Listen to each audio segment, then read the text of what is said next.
So half of all adults will snore at some point in their lives, but 25% of adults snore every night, all night, impacting their and their partner's sleep.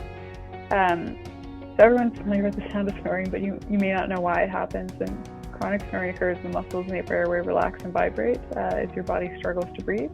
But if the muscles relax too much, it can actually fall back and cause an obstruction, otherwise known as an apnea-hypopnea event associated with obstructive sleep apnea, which essentially means that you stop breathing periodically while you sleep.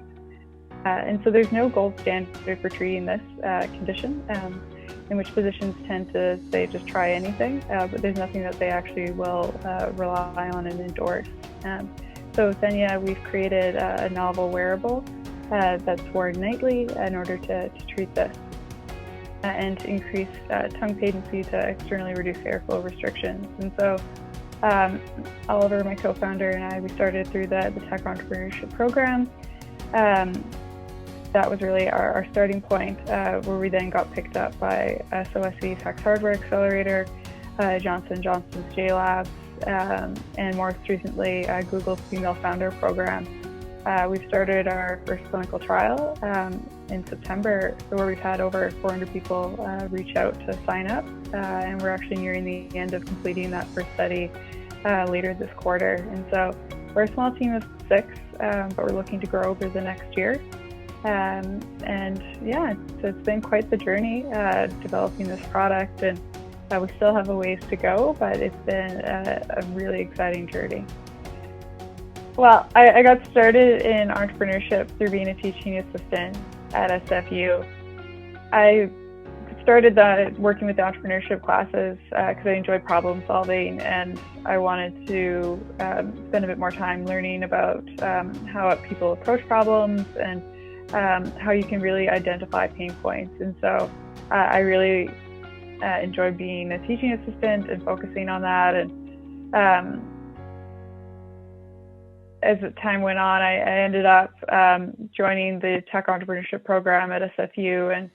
And with that program, they pair entrepreneurs with mechatronic systems engineers, and you get to solve a problem together over the course of 12 to 18 months. And I never saw myself going down the career path starting a company, but once you really pick up a problem, it's hard to put it down, and you just want to breathe life into it until it takes off. And that's where we're at right now. It's been about 3 years since we started Zennea, and we're still going strong.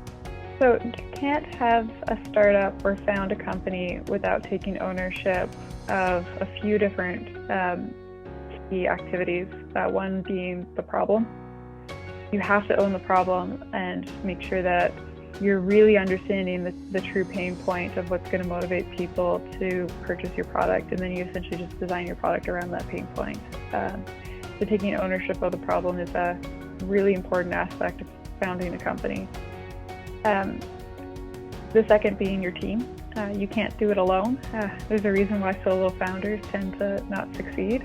And you need to make sure that your team has buy-in to what you're doing, that they're also taking ownership of the problem, and that they are accountable for outcomes, and they feel the same type of passion as the founders. And so that's always a big aspect of making sure that they feel like they're a part of the family, and that we're all driving towards the same outcomes fast and happily together. So it's always really important to make sure that the team's on board. And then finally, it's you need other resources in order to actually be able to to build your business. You need other resources. And with that in mind, it's not necessarily directly with ownership, but you have to realize that you can't do everything by yourself, and even your team won't have everything they need to be successful. It's just about going out and finding it and making sure that you're using it appropriately. And so ownership really to me is about owning the problem, owning the team, and making sure that you're able to succeed by finding the resources you need. So my best advice, this actually goes back to an incredible guest speaker that we had for one of the entrepreneurship classes that I was a teaching assistant for. And I don't know if Emily Key knows that she had such an impact on how I I took the next steps in my life. But she told a story where she felt like she was at a role where every time she went to work, she felt like it was a square peg going against a round hole, that she just didn't fit into the workplace or the culture, and that she just felt like she wasn't getting what she wanted out of it.